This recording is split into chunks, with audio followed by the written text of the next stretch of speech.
প্রিয় বন্ধুরা, আজকে আমার স্বামীহীন জীবনের বর্ণনা নিয়ে আপনাদের মাঝে এসেছি। আশা করি আজকে আমার এই কাহিনী শুনে আপনারা ভীষণ মজা পাবেন। সাথে আমার ঠিকানাও মিলতে পারে যদি আপনি ভিডিওটি মনোযোগ দিয়ে দেখেন। আমি সিজা, দেখতে ফর্সা ও স্লিম টাইপের। আমার দেশের বাড়ি উত্তরা। স্বামী সংসার কিছুই বর্তমানে নাই আমার।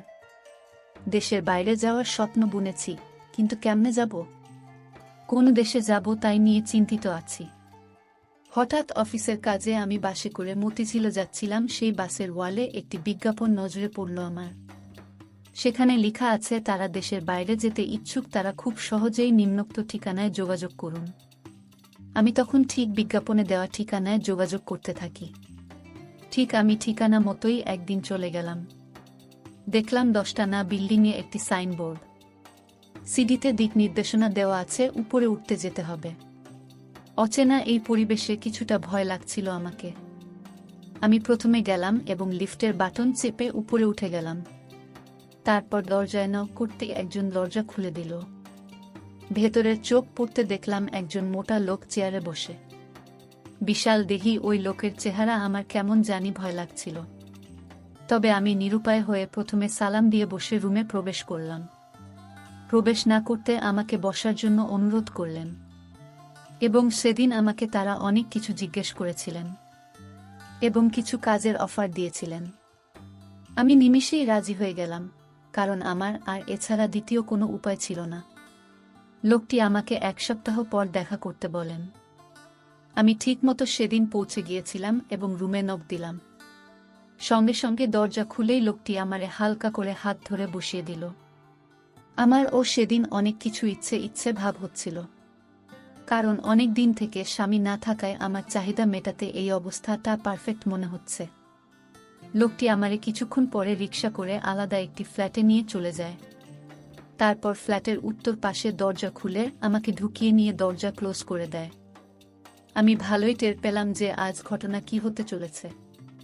তারপর লোকটা আমাকে তার জীবন সম্পর্কে অনেক কিছুই বলতে লাগলো। আমি মনোযোগ দিয়ে তার কথা শুনে কিছুটা ইমোশনাল হয়ে গেলাম। এভাবে কিছুক্ষণ পরে তার প্রতি আমার মায়া কাজ করতে লাগলো। এভাবে সেদিনের মতো আমি বাড়িতে চলে আসি। আমি আসার পর লোকটি ফোন দিয়ে রূপের সৌন্দর্য করে। আমিও খুব ভালোই মজা নিলাম। তার কয়েকদিন পর আমি তার কথার মায়ায় পড়ে গেলাম। বৈশাখ মাসের কোনো একদিন আমি আবার তার সেই ঠিকানায় যাই।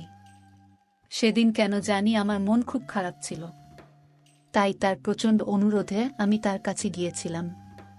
হঠাৎ আবহাওয়া খারাপ হয়ে কালবৈশাখী ঝড় উঠেছে। বাইরে বিজলি চমকানোর সময় আমি খুব ভয় পেলে আমি তাকে একবার ভুল করে জড়িয়ে ধরলাম। সে খুশি হয়ে আমার প্রশংসা করেছেন, আমার শরীর নাকি খুবই নরম। পরে সে নিজে থেকেই আমাকে জড়িয়ে ধরে আমাকে কুলে করে খাটের উপর শুয়ে দিল। আমিও খুব ভালোই মজা পেলাম। বলতে বলতে বৃষ্টি আর ঝড় শুরু হলো। কেমন জানি একটা রোমান্টিক মুহূর্ত উপভোগ করতে লাগলাম। মনের মাঝে অনেক কিছুই ঘুরতে থাকে। কিছুই না বলে লোকটি আমার গায়ের উপর ঝাঁপিয়ে পড়ল। দুজনের মধ্যে অনেক কিছু শুরু হয়ে গেল। তবে আমি চোখ বুজে সব কিছু করলাম, কারণ আমার খুব লজ্জা কাজ করছিল। বৃষ্টি যত জোরে হয় আমার শরীর তত শিউরে ওঠে। আমি মজা পেয়ে বারবার তাকে জড়িয়ে ধরেছিলাম। আজকে আমার অনেক দিনের শখ পূরণ হতে চলেছে। আমি এমনিতেই এমন একটি মুহূর্তের আশা করছিলাম। যেই কথা সেই কাজ, সে আমার সারা শরীরে মেসেজ করতে শুরু করে দিল। আহা, কি দারুণ মজা! কিছুক্ষণ পরে লোকটার ফোনে রিং বাজল। ফোন রিসিভ করে সে বেলকুনিতে চলে যায়। ততক্ষণে ঝড় বৃষ্টি থেমে গেল। নিশ্চুপ পরিবেশ। আমি তার কথাগুলো শুনতে পেলাম। কে যেন আরো কয়েকজন আসছে। বলতে বলতে কিছুক্ষণ পর আরো 3 জন হাজির হলো। আমি ভালোই টের পেলাম তারা খুব সুবিধার না। তাদের হাতে নিশাজাত কিছু দ্রব্য দেখতে পেয়ে তখন আমার খুব ভয় লাগছিল। তারা ইশারায় আমাকে লক্ষ্য করে অনেক কিছু বলতে লাগলো। আমি ভালোই টের পেলাম যে আজ আমি শেষ। তারা ইচ্ছামতো মদ পান করতে লাগলো এবং হাসাহাসি শুরু করে দিল। আমি এবার ভীষণভাবে ভয় পেলে তারা আমাকে কাছে ডাকে এবং একজন ভয় করতে নিষেধ করে। শেষ পর্যায়ে তারা আমাকে জোর করে মদ পান করালো। তবে এর আগে একদিন আমি বান্ধবীর সাথে মদ পান করেছিলাম। আগের অভিজ্ঞতা থেকে আমি মদ পান করলাম।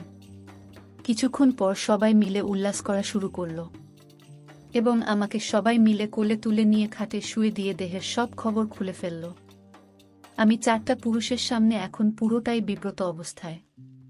শরীরে কোনো কাপড় নেই আমার। তারা একে একে তাদের কাপড়গুলো খুলতে খুলতে আমার দিকে তাকিয়ে মুচকি মুচকি হাসছিল। আমার ভীষণ ভয় লাগছিল এবং ভয়ে কিছুক্ষণ পর আমি অজ্ঞান হয়ে যাই। প্রায় 1 ঘন্টা পর আমার জ্ঞান ফিরে আসে। তখন আমি টের পাইছি আমার সাথে সবকিছুই ঘটে গেছে। তাদের একেকজনেরটা একেক রকম।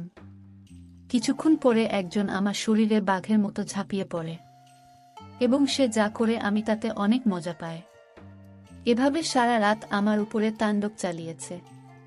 সকালে আমাকে একটি 10 টাকার ব্যাংক চেক ধরিয়ে দেয় এবং প্রতি রাতের জন্য আমাকে 5,000 টাকা অফার করে। কিছুদিন পর আমি এক বান্ধবীকে নিয়ে আসি এবং দুজন মিলে প্রায় 1 বছর আমরা এই কাজ করি। তবে এখন আমরা এগুলো থেকে অবসর নিয়েছি। এখন ঢাকাতে আমার ও বান্ধবীর একটি নিজস্ব ফ্ল্যাট আছে। এভাবে চলছে আমাদের দিনকাল। প্রিয় কলিজার বন্ধুরা, এখন আমরা কি করি তা নিয়ে পরবর্তী ভিডিওতে আপনাদের সামনে তুলে ধরব। সেই সাথে আপনারা চ্যানেলটি সাবস্ক্রাইব করে পাশে থাকুন এবং আমি আমার ঠিকানা পরবর্তী ভিডিওতে দিয়ে দিব। চাইলে আপনিও আমাদের সাথে মজা করে রাত কাটাতে পারেন। ধন্যবাদ সব বন্ধুদের। প্রিয় বন্ধুরা, আজকে আমার স্বামীহীন জীবনের বর্ণনা নিয়ে আপনাদের মাঝে এসেছি। আশা করি আজকে আমার এই কাহিনী শুনে আপনারা ভীষণ মজা পাবেন। সাথে আমার ঠিকানাও মিলতে পারে যদি আপনি ভিডিওটি মনোযোগ দিয়ে দেখেন। আমি সিজা, দেখতে ফর্সা ও স্লিম টাইপের। আমার দেশের বাড়ি উত্তরা। স্বামী সংসার কিছুই বর্তমানে নাই আমার। দেশের বাইরে যাওয়ার স্বপ্ন বুনেছি, কিন্তু কেমনে যাব? কোন দেশে যাব তাই নিয়ে চিন্তিত আছি। হঠাৎ অফিসের কাজে আমি বাসে করে মতিঝিল যাচ্ছিলাম। সেই বাসের ওয়ালে একটি বিজ্ঞাপন নজরে পড়ল আমার। সেখানে লেখা আছে তারা দেশের বাইরে যেতে ইচ্ছুক, তারা খুব সহজেই নিম্নোক্ত ঠিকানায় যোগাযোগ করুন। আমি তখন ঠিক বিজ্ঞাপনে দেওয়া ঠিকানায় যোগাযোগ করতে থাকি। ঠিক আমি ঠিকানা মতোই একদিন চলে গেলাম। দেখলাম 10টানা বিল্ডিংয়ে একটি সাইনবোর্ড। সিডিতে দিক নির্দেশনা দেওয়া আছে, উপরে উঠতে যেতে হবে। অচেনা এই পরিবেশে কিছুটা ভয় লাগছিল আমাকে। আমি প্রথমে গেলাম এবং লিফটের বাটন চেপে উপরে উঠে গেলাম। তারপর দরজায় নক করতে একজন দরজা খুলে দিল। ভেতরের চোখ পড়তে দেখলাম এক